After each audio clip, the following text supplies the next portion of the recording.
George Soros is here. He has a reputation as one of the world's great investors. He is a billionaire who made $1 billion betting against the British pound. He has a long-standing interest in public policy. He has written 8 books. In a speech this week to the Carnegie Endowment for International Peace, he said, "I have made rejection of the Bush Doctrine the central project of my life for the next year." His new book, The Bubble of American Supremacy, spells out his arguments against Bush, the Bush administration, the war in Iraq, and offers some proposals for change. I am pleased to have him back at this table. Welcome back. Tell me first of all, the bubble of American supremacy. What is the bubble of American supremacy, and why do you use a term that has frequently been associated with the stock market? Yes, because I see a certain parallel between a stock market bubble and the pursuit of American supremacy as practiced by the Bush administration. I see a certain discontinuity, dangerous discontinuity, in our role in the world. Now, I have a theory about stock market bubbles. Bubbles don't come out of thin air. They're based on reality. There's a solid foundation, but there is a misinterpretation, a misconception, and then things are carried too far.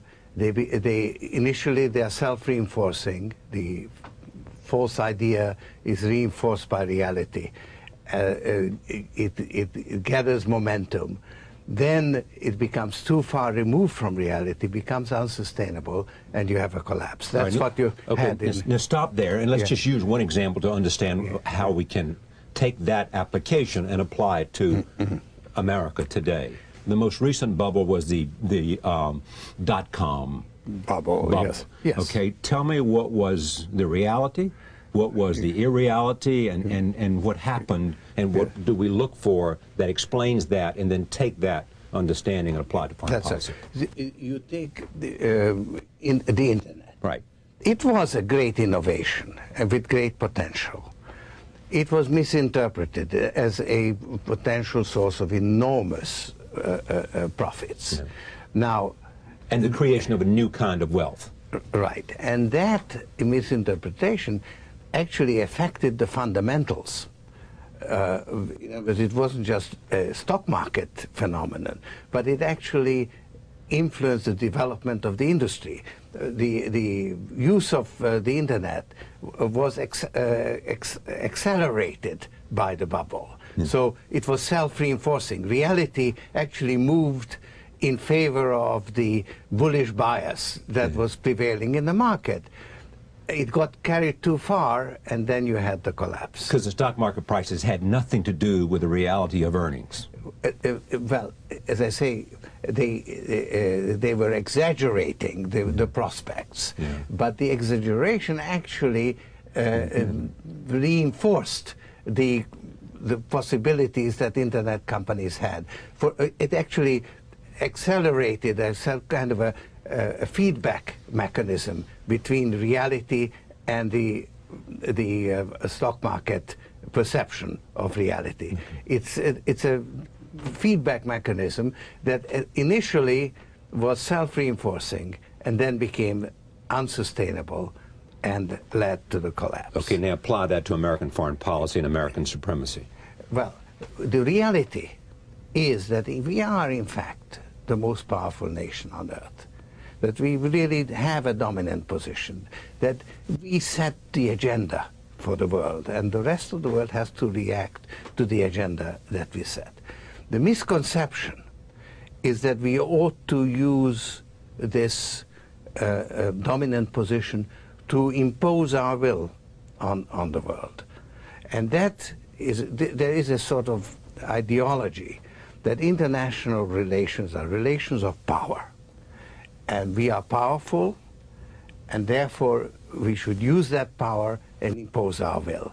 This finds expression in the Bush Doctrine, which basically has 2 pillars. One is that we must maintain our unquestioned military superiority, both globally and in any one region of the world. Second, that we have the right to preemptive action. And if you put the two together, you have two classes of sovereignty. All right, let me look at the first one then. We'll come back to preemptive action and our ability or the correctness of applying our power. Do you not agree that the United States should have military superiority in most parts of the world, that it is in our national interest to maintain our military superiority? No, I agree with that. Okay. And I also agree that under certain circumstances, you may be obliged to take preemptive action. But when you put the two together, you see, that's a very dangerous brew, because it means that not only should you have the power, but you should use that power. You should impose your will on the world. And that is not how we got so powerful. In other words, this is not what made America great. We have not abused our power in the past. We haven't, occasionally we did. I mean, we invaded Grenada, and we have had small infractions. But now, what we are doing, what we have done under the Bush administration, and partly, of course, as a result of the terrorist attack of September 11, that we have gone off the rails. We have gone too far in the direction of imposing our will unilaterally, arbitrarily, and basically indulging in a self-reinforcing, in a self-fulfilling prophecy that international relations are relations of power and not law. Now, if we, the most powerful nation, believe that, then that becomes the reality. And that is a terrible development for the world, because it really sets us back. Obviously, international law is not well developed. We can't rely on it for our security. That's why we need the first pillar, namely maintaining our military. But we must strengthen international law, not destroy it. And this is what Bush administration has been doing. And at a minimum, engage in debate and dialogue if we disagree with some aspect or some policy that has to do with international law, whether it's a Kyoto or whether it's an international criminal court. A lot of problems in the world, including the existence of tyrants like Saddam Hussein, that we need to deal with. But we can't really deal with them unilaterally. We can't be either the policeman of the world or the godfather of the world. We do need to work together with others. We do need to have some standards. We need to have treaties. We need to have rules. One of the great unsolved problems of our global system now is how do you get rid of the likes of Saddam? It's very important to find a solution to that, because most of the misery and poverty in the world is due to bad government. Yeah. So there has to be a way. Dictatorial governments or bad governments or the absence of democracy, would you go that far? That's right, or failed states. Right.